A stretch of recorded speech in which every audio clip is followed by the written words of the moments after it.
राधे राधे, जय श्री राधे। आज मैं आप लोगों को हस्तरेखा के बारे में बता रहा हूँ। मनुष्य के हाथ में कितनी रेखाएं होती हैं और कौन-कौन रेखाएं कहाँ पाई जाती हैं।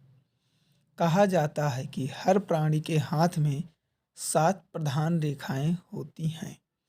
पहला, जीवन रेखा, जिसे आयु रेखा भी कहा जाता है। ये रेखा शुक्र क्षेत्र के घेरे में रहती है। दूसरी, मस्तक रेखा।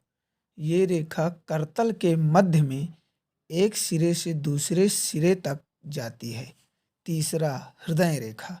ये रेखा अंगुलियों के मूल स्थान के नीचे मस्तक रेखा के समांतर चलती है। चौथा, शुक्र मुद्रिका। यह रेखा हृदय रेखा के ऊपर होती है तथा अधिकतर सूर्य तथा शनि क्षेत्रों को घेरे रहती है।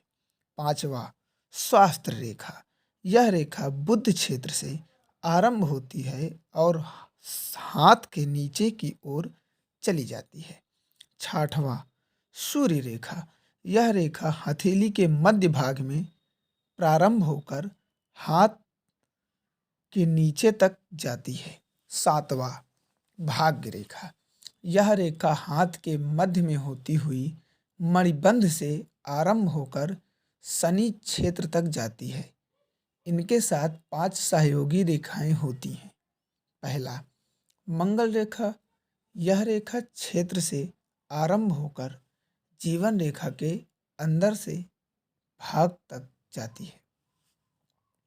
दूसरा, वासना रेखा। यह स्वास्थ्य रेखा के समांतर रहती है। तीसरा, अतीन्द्रिय रेखा। यह रेखा अर्धवृत्त के रूप में बुध क्षेत्र के आरंभ होकर चंद्र क्षेत्र तक जाती है। चौथा, विवाह रेखा, जिसे जीवन साथी का मिलना भी कहते हैं। यह रेखा बुध क्षेत्र पर एक आड़ी रेखा के रूप में होती है। पांचवा, 3 मणिबंध रेखाएं। ये रेखा मणिबंध पर ही होती है। इनके अतिरिक्त 6 रेखाएं के आकार होते हैं।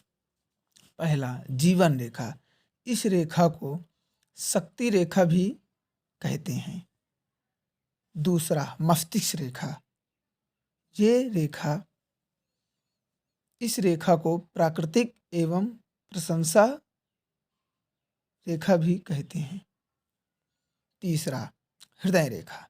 इस रेखा को अर्तव्य रेखा भी कहते हैं। चौथा, भाग्य रेखा। इस रेखा को प्रारंभ रेखा भी कहते हैं। पांचवा, सूर्य रेखा। इस रेखा को प्रतिमा रेखा या अपोलो रेखा भी कहते हैं। छठवां, स्वास्थ्य रेखा। इस रेखा को याकृतिक रेखा भी कहते हैं। इस प्रकार रेखा होती है। नमस्कार, राधे राधे।